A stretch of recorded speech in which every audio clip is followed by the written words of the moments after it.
चलिए देखिए बच्चों, लास्ट क्लास में हमने डी ब्लॉक स्टार्ट कर दिया था और डी ब्लॉक में हमने क्या देखा था कि डी ब्लॉक तत्वों को 4 श्रृंखलाओं में विभाजित किया गया है। डी ब्लॉक तत्वों का एस और पी ब्लॉक से अगर कंपैरिजन करें, तुलना करें तो क्या अंतर है? एस और पी ब्लॉक तत्वों को हम वर्ग वाइज पढ़ते हैं और इनको आवर्त वाइज। तो ये 4 सीरीज थी, 3D, 4D, 5D और 6D।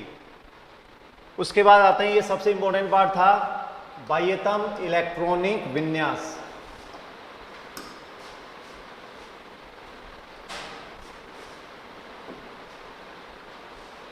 तो बाह्यतम इलेक्ट्रॉनिक विन्यास के लिए क्या आंसर आ रहा था? n-1 d 1 to 10 ns 1 and 2। 1 का मतलब अगर s में 1 इलेक्ट्रॉन है तो किस में आएगा? अपवाद वाले इलेक्ट्रॉनिक विन्यास में। फिर हमने देखा था कि बाह्यतम कोश का जब इलेक्ट्रॉनिक विन्यास लिख रहे हैं तो उपांत्य कोश उपांत्य कोश के डी इलेक्ट्रॉन क्यों लिख रहे हैं? तो उपांत्य कोश के डी इलेक्ट्रॉन भी किसमें भाग लेते हैं? बंध बनाने में। इसलिए यहां पर बाह्यतम कोश के साथ साथ किसको लिखा जाता है? उपांत्य कोश के डी इलेक्ट्रॉन्स को। फिर हमने देखा था 3D सीरीज को कंप्लीट कर ही लिया था। सिंपल सी ट्रिक है, सचिन तेंदुलकर ने विराट की कार मांगकर फील्डिंग की, कोहली ने कब जीता? अपवाद कौन कौन है? क्रोमियम और कॉपर। फिर हम आगे थे यहां पर कंप्लीट इलेक्ट्रॉनिक विन्यास के लिए वही पिछले आवर्त की उत्कृष्ट गैस को लिख ही लेंगे। अब जैसे Fe2+ और 3+ के लिए आंसर देना है तो धनायन बनने में इलेक्ट्रॉन का क्या होता है? त्याग। तो वो इलेक्ट्रॉन का त्याग कहां से होगा? सबसे बाह्यतम कोश से। इलेक्ट्रॉन चाहे कैसे भी भरे गए हों, जब हम किसी परमाणु से इलेक्ट्रॉन बाहर निकालेंगे तो इलेक्ट्रॉन हमेशा बाह्यतम साइड से ही निकलना स्टार्ट होंगे। फिर हमने देखा था यहां पर कोश उपकोश के बारे में तो पहले जानकारी थी सही। फिर हमने पढ़ा था कक्षक के बारे में। ठीक है, यहां पर एक कक्षक में अधिकतम कितने इलेक्ट्रॉन आते हैं? 2। और जो उपकोश है वही कक्षक का नाम है। एस उपकोश वाले का एस कक्षक, पी उपकोश वाले का पी कक्षक, डी उपकोश में डी कक्षक और एफ उपकोश में एफ कक्षक। ठीक है, यहां पर अब जैसे कक्षकों की संख्या एस में 1, पी में 3, डी में 5 और एफ में कितने हो जाएगी? 7। फिर कक्षकों में इलेक्ट्रॉन भरने का नियम, पहले एक एक इलेक्ट्रॉन भरा जाएगा जिनमें चक्रण की दिशा क्या होगी? समान। और उसके बाद फिर इलेक्ट्रॉनों का युग्मन स्टार्ट होगा। फिर हमने अयुग्मित इलेक्ट्रॉनों की संख्या ज्ञात की थी। अयुग्मित इलेक्ट्रॉनों के लिए मेनली याद क्या रखना है? अयुग्मित इलेक्ट्रॉन आपको केवल कहां मिलेंगे? बाह्यतम या सामान्य कोश में। ठीक है, यहां पर हम कहां तक आ गए थे? अयुग्मित इलेक्ट्रॉन मिलने के चांस कहां पर है? केवल बाह्यतम कोश में। ये चीज समझ में आ गई ना? कोई भी डाउट हो तो आप डिस्कस कर सकते हैं। मैं इसको और अच्छे समझा देता हूं। जैसे हमने इलेक्ट्रॉन भरना स्टार्ट किया 1s में 2, तो s कक्षक में 2 इलेक्ट्रॉन आ गए। फिर हमने स्टार्ट किया 2s2, s पूरा भर दिया, इसका मतलब फिर 2 इलेक्ट्रॉन आ गए। फिर 2p6, p में कक्षक कितने होंगे? भाई डब्बे कितने बनाने? 3। एक एक करके इलेक्ट्रॉन भर देंगे, 4, 5 और 6। तो आप देख रहे हो ना यहाँ पर कि सभी इलेक्ट्रॉन युग्मित अवस्था में है। तो जब अंदर वाले सारे पूरे भर जाते हैं तभी तो हम बाह्य कोश में इलेक्ट्रॉन भरना स्टार्ट करते हैं। इसलिए अयुग्मित इलेक्ट्रॉन मिलने के चांस केवल कहां पर है? बाह्यतम या सामान्य कोश में ही है। इस लाइन का मीनिंग क्या हुआ कि जब भी हमें अयुग्मित इलेक्ट्रॉन ढूंढने हैं, हम पूरा इलेक्ट्रॉनिक विन्यास नहीं लिखेंगे, हम केवल क्या लिखेंगे? बाह्यतम या सामान्य इलेक्ट्रॉनिक विन्यास।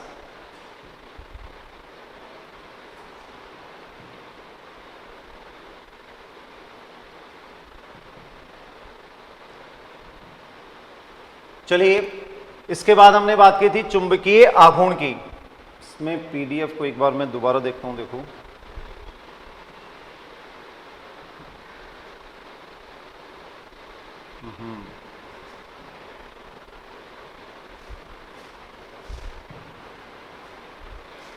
देखो यहां पर चुंबकीय आघूर्ण का मीनिंग क्या था? चुंबकीय क्षेत्र का गणितीय मान। मैंने आपको एक चीज और समझाई थी कि जो चुंबकीय आघूर्ण हम पढ़ रहे हैं फिजिक्स में आप डिटेल में पढ़ोगे। यहां तो केवल एक सिंपल सी जानकारी हमें लेनी है कि चुंबकीय क्षेत्र का जो गणितीय मान उसको हम क्या बोलते हैं? चुंबकीय आघूर्ण। और इसका सूत्र क्या होता है? म्यू बराबर, म्यू से इसे हम प्रदर्शित करते हैं √n n+2 बोर मैग्नेटोन इसकी इकाई है। जहां एन का क्या मतलब है, अयुग्मित इलेक्ट्रॉन। ठीक है, फिर हमने कॉपर 2+ में अयुग्मित इलेक्ट्रॉनों की संख्या ज्ञात की थी, और लास्ट में मैंने आपको ये क्वेश्चन दिया था कि इन 5 कितने हो गए, 1 2 3 4 5, हाँ 5 को चुंबकीय आघूर्ण के घटते हुए क्रम में जमाइए। अब इस क्वेश्चन को सॉल्व करते हैं। सबसे पहले आते हैं जिंक 2+। देखो जिंक का इलेक्ट्रॉनिक विन्यास क्या है, 3d10 4s2 +2 का मतलब 4s से 2 इलेक्ट्रॉन हटाओ, 3d10। बाद में तो आपको ये बॉक्स बनाने की जरूरत भी नहीं पड़ेगी, जब प्रैक्टिस हो जाएगी आपको पता लग जाएगा देखते ही। 1 2 3 4 5 6 7 8 9 10, तो सारे इलेक्ट्रॉन युग्मित है, n का मान 0, तो म्यू का मान भी क्या हुआ, 0।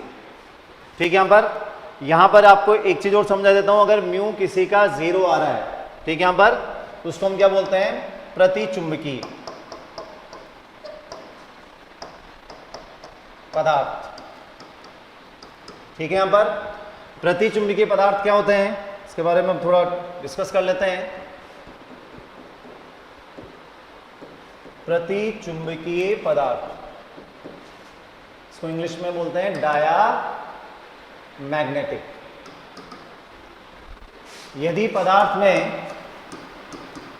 का मतलब सभी आ गए ना, परमाणु, अणु, आयन, कुछ भी हो, यदि पदार्थ में सभी इलेक्ट्रॉन युग्मित अवस्था में हो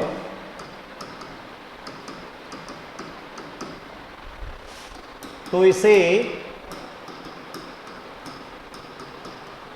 प्रति चुंबकीय पदार्थ कहा जाता है। ठीक है, यहां पर तो जिनमें सभी इलेक्ट्रॉन युग्मित अवस्था में होंगे तो इनमें अयुग्मित इलेक्ट्रॉनों की संख्या कितनी होगी, 0, और म्यू का मान भी कितना आ जाएगा, 0। चुंबकीय क्षेत्र होगा ही नहीं क्योंकि चुंबकीय क्षेत्र होगा तो उसका कोई ना कोई गणितीय मान होगा, और गणितीय मान होगा तो चुंबकीय आघूर्ण की भी कुछ वैल्यू आएगी। तो जो पदार्थ प्रतिचुंबकीय होते हैं उनमें म्यू का मान क्या होता है, 0 होता है। नेक्स्ट एग्जांपल देखते हैं, स्कैंडियम 3+। चलो इस क्वेश्चन का आंसर आप दो। ठीक है, यहां पर स्कैंडियम 3+ में म्यू का मान क्या आएगा,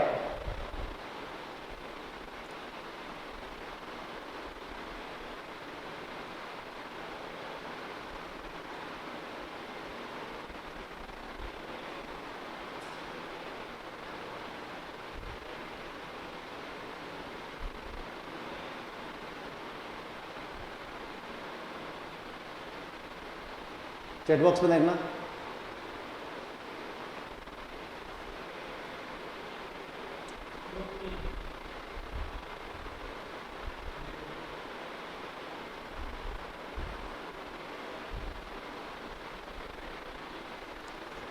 अभी आए क्या आंसर,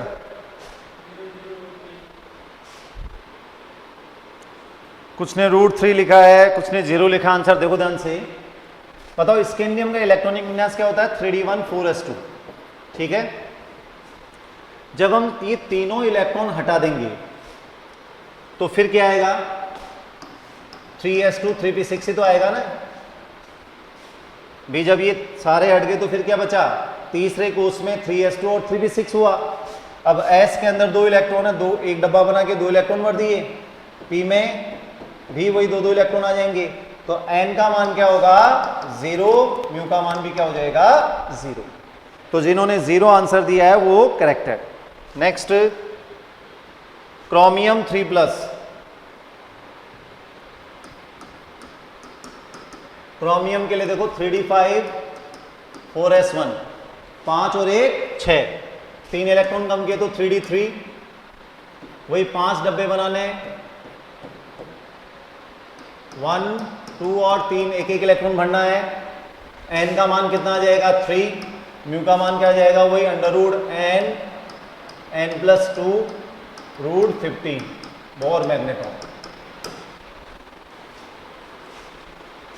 चलिए नेक्स्ट देखते हैं, कोबाल्ट 3+।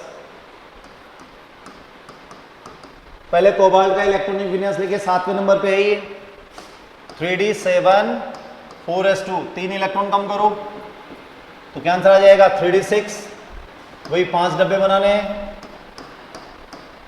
1 2 3 4 5 6, एन का मान कितना जाएगा 4, तो म्यू का मान 4 4 + 2 तो √24 बोर मैग्नेटॉन। क्लियर। नेक्स्ट देखते हैं Mn2+,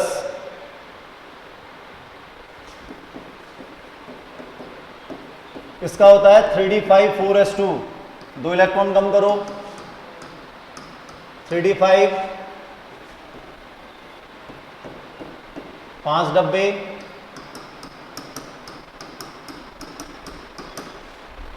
1 2 3 4 5, एन का मान 5, म्यू का मान √5 5 + 2 √35 बोर मैग्नेटॉन। ठीक है यहां पर। तो अगर हम घटता हुआ क्रम देखें तो सबसे पहले आगे कौन आ जाएगा Mn2+, Mn2+ के बाद √24 आ रहा है कोबाल्ट 3+ के लिए, इसके बाद क्रोमियम 3+ और जिंक 2+, और स्कैंडियम के लिए तो मान कितना आ रहा था 0। ठीक है यहां पर, इसलिए इसका आंसर ही आ जाएगा। तो एक बार आप चेक कर लीजिए आंसर राइट है या रॉन्ग है।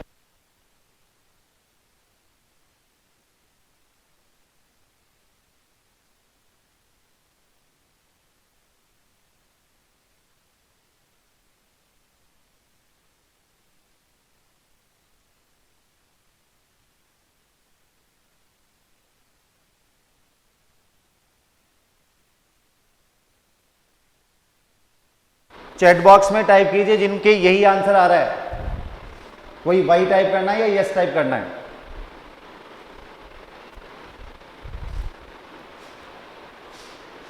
चैट बॉक्स में टाइप कीजिए यही आंसर है क्या। कंफर्म तो करना पड़ेगा ना कि हो सकता है ये गड़बड़ हो।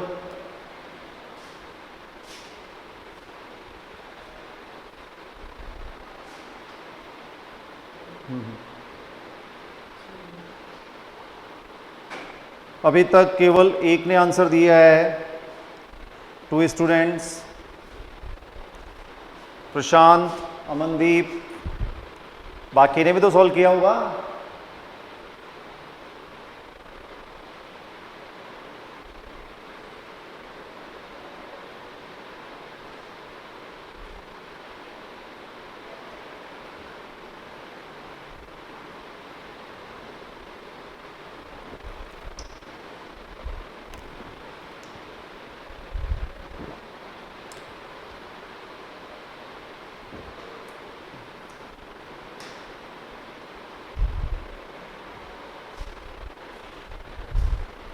चलिए अब काफ़ी स्टूडेंट ने आंसर दे दिया है।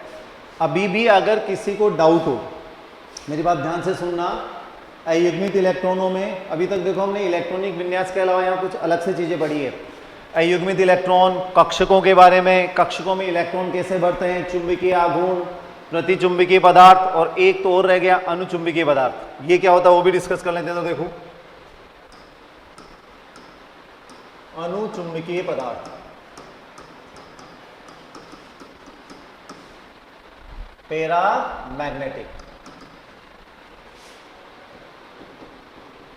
यदि दिए गए पदार्थ में एक या अधिक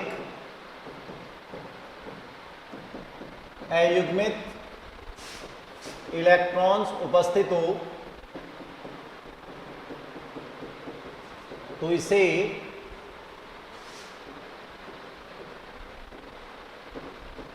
अनुचुंबकीय पदार्थ कहा जाता है। तो n का मान 0 नहीं होगा, म्यू का मान भी 0 नहीं होगा। Clear point. n बराबर 0 तो पता ही यहां पर म्यू का मान भी क्या हो जाएगा 0, और उन पदार्थों को हम क्या बोलते हैं प्रतिचुंबकीय पदार्थ। क्लियर। चलिए तो हमने 3D सीरीज को देखो कंप्लीट कर लिया था। हम अगली सीरीज पे आते हैं 4D सीरीज या द्वितीय संक्रमण श्रृंखला।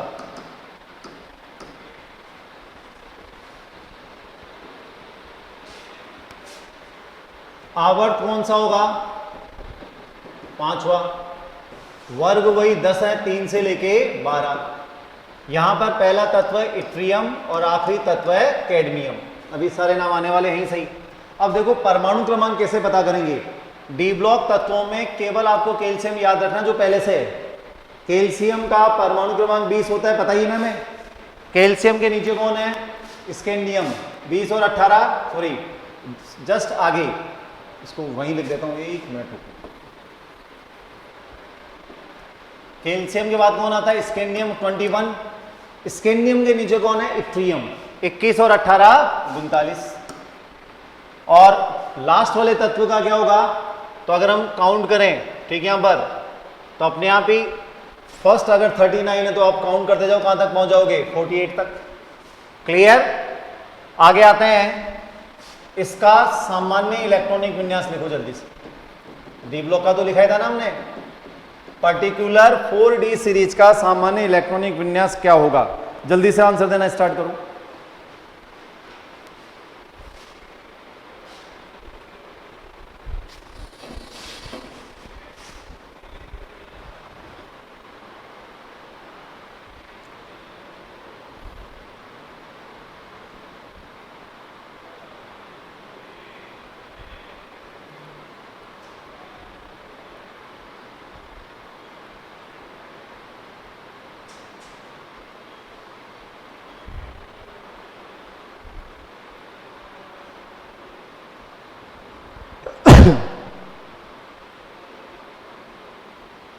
पूरी 4D सीरीज सॉरी पूरी कंप्लीट 4D सीरीज के लिए आंसर देना है।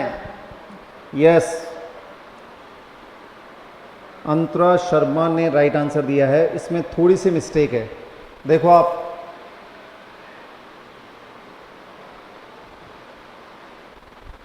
अमनदीप ने भी आंसर दे दिया पर गड़बड़ है।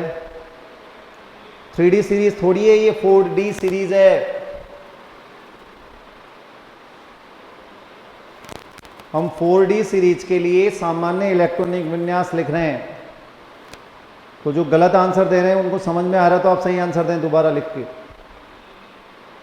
यस,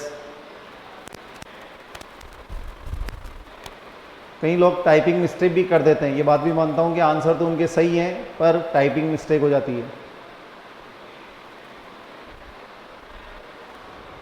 चलिए देखिए, 4D सीरीज है 1 to 10, 5S 1 and 2। अब इसमें मैं एक और आंसर लिख रहा हूं, 4D 1 to 10, 5S 0 1 2। ये 0 क्या आ रहा है अभी समझ में आ जाएगा। ये भी आंसर राइट है, आंसर तो एक ही मिलेगा ऑप्शंस में। पर अगर ये कहीं दे रखा हो 0 1 2 तो ये भी गलत नहीं है। अगर ये नहीं दिया हुआ है तो ये भी सही आंसर भी माना जाएगा, क्योंकि इसमें एक तत्व ऐसा है जिसमें 5S में 0 इलेक्ट्रॉन है। ठीक है, यहां पर इसको बोलते हैं सुपर अपवाद। ये अपवाद का भी बाप हो गया ना। 1 वाले को क्या बोला था? ये नॉर्मल अपवाद है, और 0 आ जाए तो अपवाद का भी बाप हो गया ही। तो इसको हमने क्या बोल दिया? सुपर अपवाद। तो 0 कहीं लिखा गया वो भी गलत नहीं होगा। क्लियर? चलिए अब हम टेबल बनाना स्टार्ट करते हैं। परमाणु क्रमांक, तत्व, नेम, फ्रिक, जनरल इलेक्ट्रॉनिक कॉन्फ़िगरेशन। 39, 40, 41, 42, 43, 44, 45, 46। थोड़ी सी जगह की कमी पड़ रही है, एक मिनट।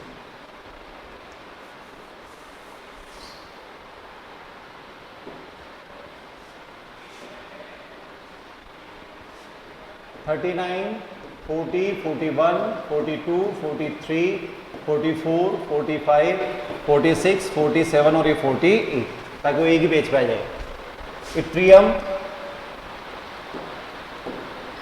देखो इसके ट्रिक से लिखता हूं मैं, यारी जरा निभा मौत तक रुके राह पड़े आग में कूदना।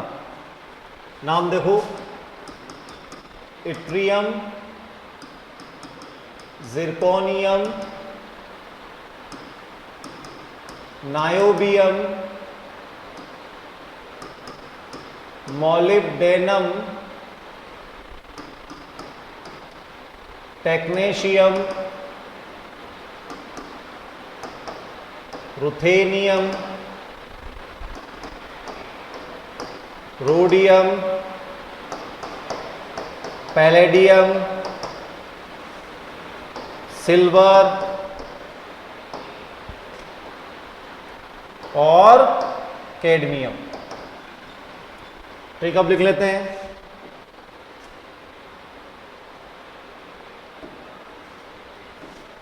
दिखेगा ही नहीं, ये लेके देखते हैं।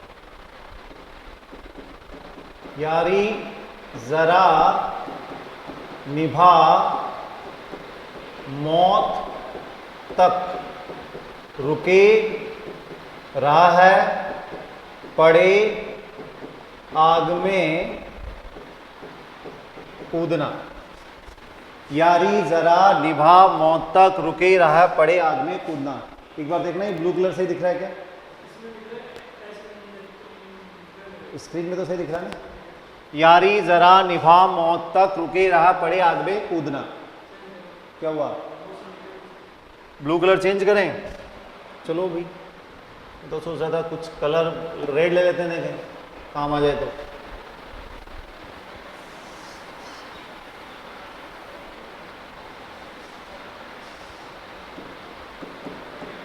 यारी जरा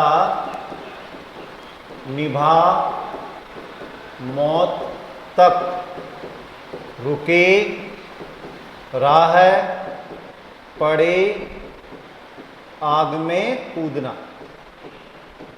तो देखो, एक सिंपल सा मैसेज दिया जा रहा है इस ट्रिक से। दोस्ती यारी कब तक निभानी चाहिए? अंतिम समय तक, मौत तक। रुके राह पड़े आग में कूदना। बस आगे की लाइन मत मान लेना कि कोई अगर दोस्ती के बीच में आ जाए तो आग में कूद जाओ। बस वो याद करने के लिए सीरियसली मत ले लेना। ठीक है, यहां पर तो यारी जरा निभा मौत तक रुके राह पड़े आग में कूदना। अब यहां पर जो अपवाद है वो कौन कौन है? नायोबियम से सिल्वर तक, टीसी के अलावा, वह पैलेडियम अपवाद का भी बाप, सुपर अपवाद। याद है ना यहां पर? तो ये लाइन वो देखो, नायोबियम से सिल्वर तक, टीसी के अलावा सॉरी, और पैलेडियम अपवाद का भी बाप है।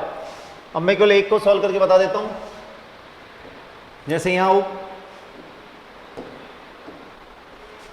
मॉलिब्डेनम, यारी जरा निभा मौत, चौथे नंबर पे ट्रिक में 4D सीरीज है, पर ये 4D4 नहीं आएगा ना, अपवाद की वजह से क्या आएगा? 4D5 5S1। क्लियर है क्या सबके? क्योंकि अपवाद नायोबियम से स्टार्ट है तो ये भी अपवाद में आ जाएगा। अब आपको बाकी सभी तत्वों के सामान्य इलेक्ट्रॉनिक विन्यास लिखने हैं। जैसे ही आप आंसर दे दें चैट बॉक्स में, ठीक है, यस टाइप कर दें। जल्दी से सॉल्व करना स्टार्ट करूं।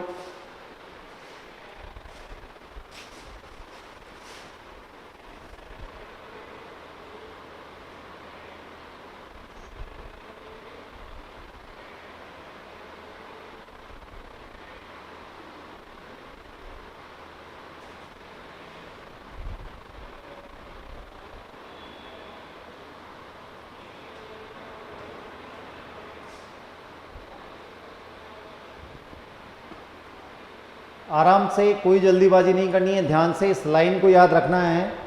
नायोबियम से सिल्वर तक, टीसी के अलावा, वह पैलेडियम पीडी सुपर अपवाद।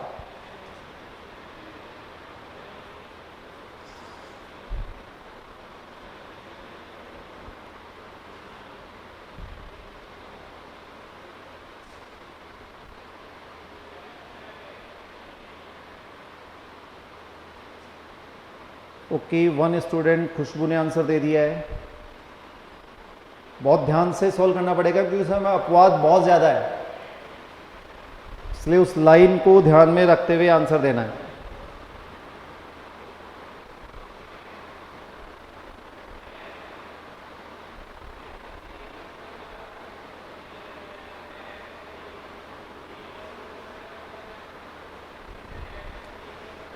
कोई बात नहीं, मैं सफिशिएंट टाइम दूंगा, आप आराम से सॉल्व कीजिए।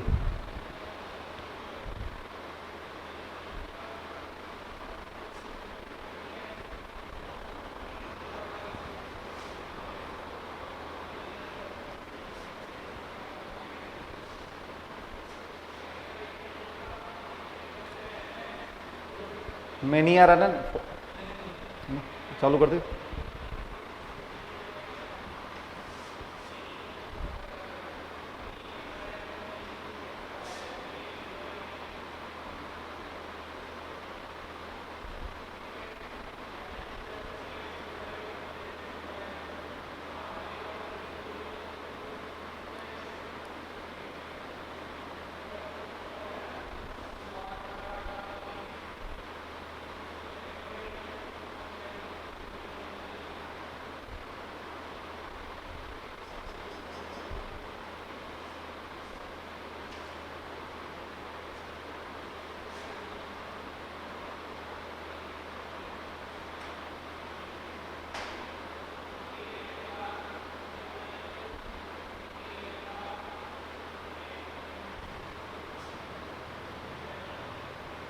ओके, देखो ट्राई तो सभी को करना चाहिए, गलत करे या सही वो हम चेक कर लेंगे, पर आंसर तो आपको अपनी रजिस्टर में सबको देने हैं। चलिए 1 बाय 1 स्टार्ट करते हैं। जैसे सिल्वर, पड़े आग में कूदना 9वें नंबर पे है, पर 4D9 नहीं आएगा ना, अपवाद है ना, 4D10 5S1। कैडमियम के लिए आंसर देना सबसे लास्ट में है, तो 4D10 5S2। फर्स्ट के लिए क्या जाएगा 4D1 5S2, सेकेंड नंबर पे 4D2 5S2। थर्ड नंबर से अपवाद स्टार्ट है ना IBM से, तो इसके लिए थर्ड नंबर के लिए 4D4 आएगा और 5S1 आएगा। टेक्नीशियम के अलावा, ठीक है यहां पर, तो ये अपवाद में नहीं और 5वें नंबर पे है 4D5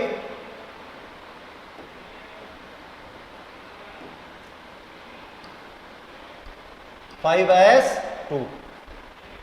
रुथेनियम अगर हम देखें तो ट्रिक में कौन से नंबर पे, यारी जरा निभा मौत तक रुके, छठे नंबर पे है, पर आंसर क्या होगा 4D7 5S1।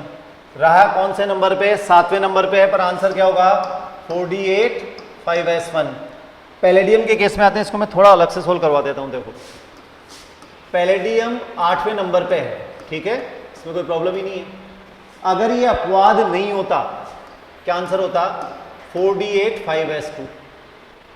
सामान्य अपवाद होता, नॉर्मल अपवाद होता 4D9 5S1। पर अगर ये सुपर एक्सेप्शन है, सुपर अपवाद, अपवाद का भी बाप है, तो आपके पास अब ऑप्शन क्या बचा, S में 3 इलेक्ट्रॉन तो आ ही नहीं सकते ना, S में अधिकतम इलेक्ट्रॉन कितने आ सकते हैं, 2 आ गए, 1। अब तो क्या बचा कि ये 1 इलेक्ट्रॉन भी D में चला जाए, तो इसका आंसर क्या हो जाएगा 4D10। 5S0 लिखने की आवश्यकता नहीं है, इसी वजह से ये सुपर अपवाद है। क्लियर है पॉइंट। तो हमने सभी तत्वों के सामान्य इलेक्ट्रॉनिक विन्यास दे दिए। अब आपको हम हर जगह ये सॉल्व कर ही रहे थे, वही क्वेश्चन है, वो कौन सा तत्व है जिसका नाम प्रतीक चिन्ह से मैच नहीं कर रहा है, वो तत्व कौन सा है और उसका लैटिन नाम बताओ।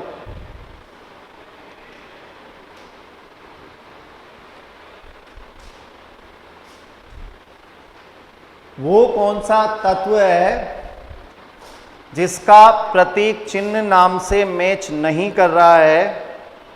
वेरी गुड, बहुत सारे स्टूडेंट ने दे दिया आंसर AG, क्योंकि यहां तो सिल्वर आ रहा है ना यहां पर, तो ये आंसर, इसका जो लैटिन नाम है वो है अर्जेंटम,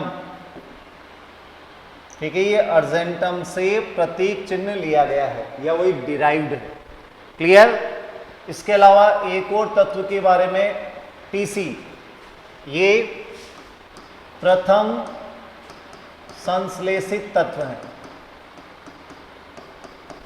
प्रयोगशाला में बनाया गया पहला कृत्रिम तत्व जो टेक्निक से बनाया था, ठीक है। ये नेचर में नहीं पाया जाता है, ठीक है, अनस्टेबल है, इसलिए इसको लैब में बनाया गया था। अब तो जो तत्व खोजे जाते हैं वो सब लैब में ही बनते हैं, नेचर में नहीं मिलते हैं हमें, ठीक है। यहाँ पर तो ये प्रथम संश्लेषित तत्व था, इसलिए टेक्निक से बना था, तो नाम क्या हो गया, टेक्नीशियम। क्लियर, आगे चलते हैं। जैसे इट्रियम का पूरा इलेक्ट्रॉनिक विन्यास लिखना हो, क्या करेंगे, 4d1 5s2, पांचवें आवर्त में है, तो चौथे आवर्त की अगर हम बात करें, ठीक है, यहां पर तो हेमा, नीलम और करीना क्या जाएगा, क्रिप्टॉन। कोई सब सेल मिसिंग है क्या, 5s2 उसके बाद 4d1 आ जाता है, इसका मतलब ये कंप्लीट इलेक्ट्रॉनिक कॉन्फ़िगरेशन हो गया। चलिए अब आप लोगों के लिए क्वेश्चन है, RH प्लस का म्यू ज्ञात कीजिए। ट्राई ये करना कि बिना देखे हुए हम क्वेश्चन सॉल्व करें। हाँ, अगर इलेक्ट्रॉनिक विन्यास नहीं याद आ रहा हो तो देख लेना, ठीक है, यहाँ पर वो छूट है, अभी कुछ दिन तक सेल लगी हुई है, पर ट्राई ये करें कि हम बिना देखे हुए आंसर दें। पर क्लियर हो रहा है ना, जब तक सबसे पहले प्रतीक चिन्ह से नाम पता होना चाहिए, 4D सीरीज तो पढ़ी रहे, तो पोजीशन पता करने में प्रॉब्लम नहीं आएगी। तो बताइए इसके लिए चुंबकीय आघूर्ण का मान क्या होगा, किसके लिए, रोडियम प्लस के लिए।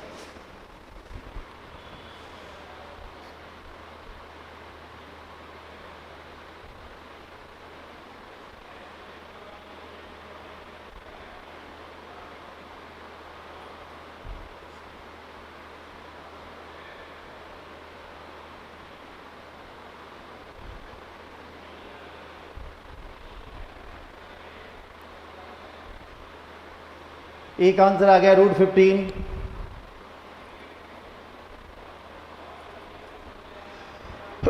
पर डायरेक्ट आंसर मत लिखना, आपकी कॉपी में जो आंसर आए वही लिखना है।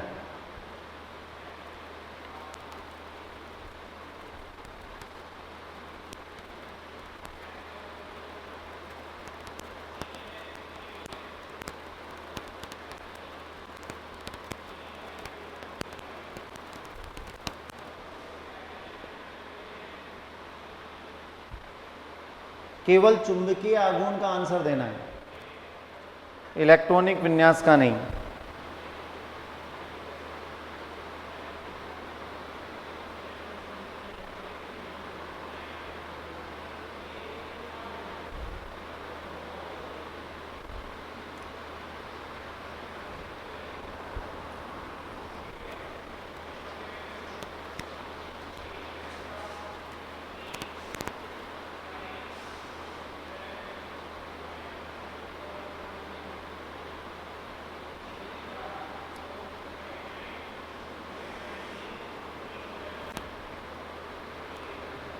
जल्दी जल्दी सॉल्व कीजिए, जल्दी मतलब भागना भी नहीं है, प्रॉपर तरीके से क्वेश्चन सॉल्व करना है, पर आंसर देने का प्रयास सब किया करो, क्योंकि लर्निंग में सबसे इम्पोर्टेंट पार्ट है कि क्लासरूम में जो आपको क्वेश्चन सॉल्व करवाने हैं वो आपको घर बैठे हुए करने भी, तभी आप यहाँ से कुछ सीख पाओगे। मेरी लाइन समझ में आ रही है ना, यहाँ पर जो भी चाहे गलत करे या सही करे वो कोई बड़ा इशू नहीं है, हम गलतियां करेंगे और गलतियों से ही सीखेंगे। √15 भी आंसर आ रहा है, √8 भी आ रहा है, √22 भी आ गया आंसर, √8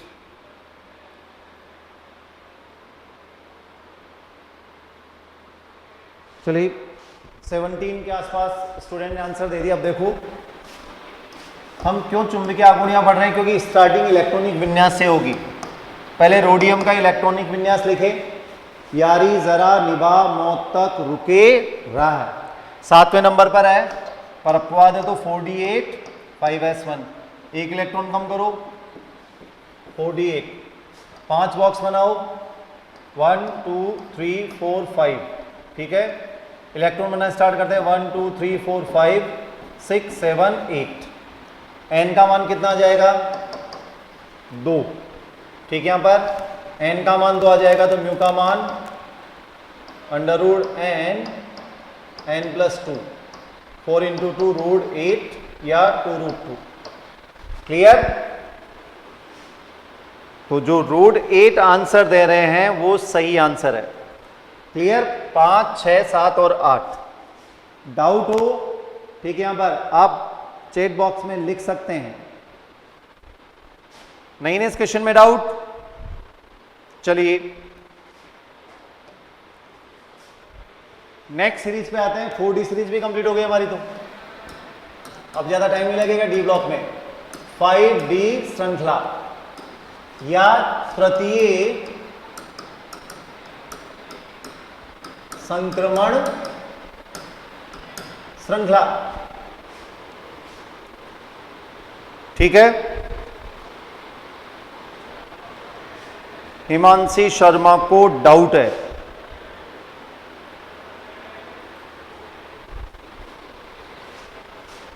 डाउट हो तो इधर देखो,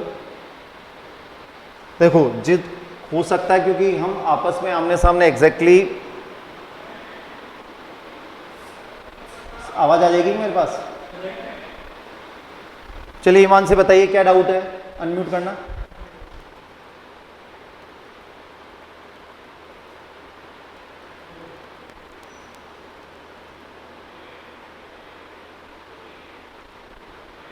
बोलो ईमानसी।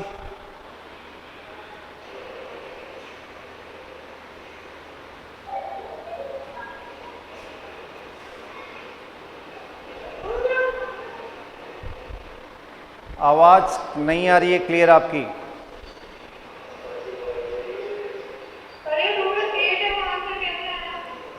एक बार अब ध्यान से देखो, रोडियम का इलेक्ट्रॉनिक विन्यास है ना 4D8 5s1। तो रोडियम प्लस में क्या करेंगे हम, एक इलेक्ट्रॉन कम कर देंगे तो 4D8। डी उपकोष में कक्षक कितने होते हैं? 5।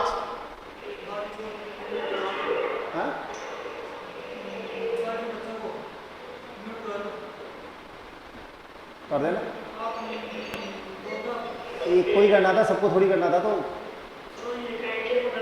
हाँ चलो मैं अनम्यूट कर दे, सबको अनम्यूट कर दे। ठीक है, एक बार दोबारा देख लो, मैं दोबारा से इसका सॉल्यूशन बता देता हूं। अनम्यूट कर दे सबको। रोडियम का इलेक्ट्रॉनिक विन्यास हुआ 4D8 5s1। रोडियम +1 का क्या होगा, एक इलेक्ट्रॉन कम करते हैं 4D8। डी उपकोष में कक्षक कितने होते हैं, अब ये हमारे पास जानकारी होनी चाहिए पहले से। इसमें भी प्रॉब्लम है तो आप मुझे व्हाट्सएप नंबर पे अपने डाउट भेज सकते हैं। 5 डब्बे बनाने हैं, 8 इलेक्ट्रॉन बनने हैं, एक एक करके भरेंगे ना, भले 1 2 3 4 5 6 7 8। एन का मान कितना है, 2।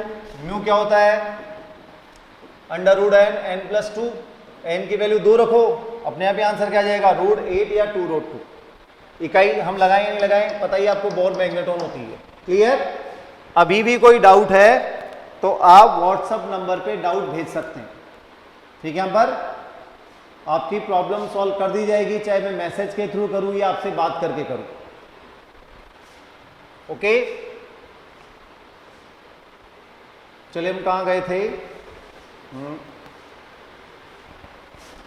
5D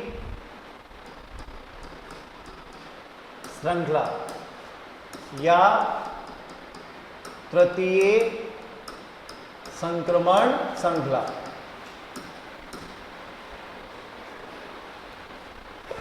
अब कॉन्सेप्ट अगर सारे वही यूज में आने वाले हैं। 5D सीरीज याद है ना, 6s1 6s2, ये आवर्त छठा होता ही है। फिर 5D1, फिर 4f 1 से लेके 14, वापस डी स्टार्ट हो जाएगा 5D2 से 5D10, ये डायग्राम याद है ना। फिर 6p1 से 6p6। तो देखो आवर्त कौन सा हुआ, छठा। वर्ग वही 10 आएंगे 3 से लेके 12। ठीक है, यहां पर आगे चलते हैं। प्रथम तत्व है लेंथेनम और आखिरी तत्व है Hg। अब आते हैं यहां पर इसका परमाणु क्रमांक। कैल्शियम का कितना था, 20, वही से शुरुआत कर रहा हूं। स्कैंडियम का 21, इसके नीचे इट्रियम 18 जोड़ो 39, और 39 में 18 जोड़ोगे तो 57। ठीक है, यहां पर बीच में ध्यान से देखो 10 तत्व नहीं, यहां पर ये टोटल कितने तत्व हैं, 14 और आ गए, 24 हैं। ठीक है, यहां पर तो Hg का जब हम निकालेंगे तो इससे पहले वाले का कितना 56 है, ठीक है। यहां पर 56 में कितने जोड़े 24, 56 में 24 जोड़ोगे तो इसका कितना जाएगा 80। क्लियर है क्या पॉइंट? दोबारा सुन लो, 5D1 से 5D2 तक हम जब जा रहे हैं, ठीक है, यहां पर तो टोटल जो तत्व हैं वो 4f वाले भी तो आ गए ना यहां पर, इसलिए टोटल परमाणु क्रमांक जब निकालेंगे तो ऐसा नहीं कि 57, 58, 10 तक जाएंगे, टोटल कहां तक जाना है 10 और 14 24 तक, इसलिए Hg का परमाणु क्रमांक कितना जाएगा 80। आगे और क्लियर हो जाएगा ये। इसका सामान्य इलेक्ट्रॉनिक विन्यास क्या होगा जल्दी से बताओ। 5D सीरीज का सामान्य इलेक्ट्रॉनिक विन्यास क्या होगा, आंसर दीजिए।